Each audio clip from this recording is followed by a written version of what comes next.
One of the reasons it can be easy to be misled by defensive property law in particular is that if you look at a statute or you look at a jury instruction, it can seem as if it's privileging you to just use force generally in the fence of personal property. By the way, I'm going to use as an example this Twitter exchange I had this morning where the discussion is over simple trespass, someone stepping onto your land, not invading your home, but stepping onto your land.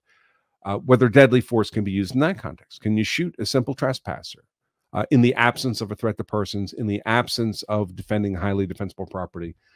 And this fellow on Twitter was convinced that he was privileged to do that. He felt in both Oklahoma and Texas, and then he shared some Oklahoma statutes.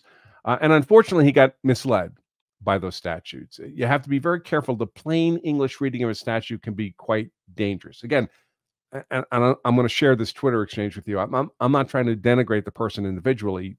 Doesn't strike me as a bad person. Just strikes me as someone who's has a genuine interest, but misled himself on what the law actually allows. So, and California law is a little bit like that too. So when you read the California statute for defense of property, it says you can use force to defend personal property. When you read the jury instruction, it says you can use force to defend personal property. But when you read the case law, the actual court opinions, they highly constrain this privilege to use force in defense of property. So I always caution, if all you've done is read the use of force statutes for your state, and many of you have done that. Many of you have gone and taken like a CCW concealed carry license class, and a portion of the class is devoted to the legal aspects of the use of force. And typically, normally because the state requires that be taught. And typically what they do is they read you a bunch of statutes and as if they've taught you something now. And they've taught you a little bit, but a little bit of knowledge can be quite a dangerous thing. And I would suggest that if all you've done is read the statutes and are relying on the apparent plain English reading of those statutes, you're at risk because the statutes don't mean what they appear to mean. They don't mean what the legislature might have intended them to mean.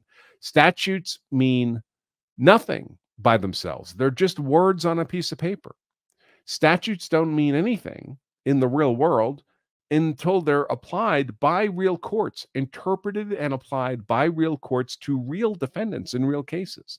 That's when you learn what the statute actually means. And it's not uncommon for appellate courts to read words into and out of a statute, substantially either expanding or constraining the scope of that statute from what it would appear to mean if you just read the plain language. And that happens in California in their defense of property.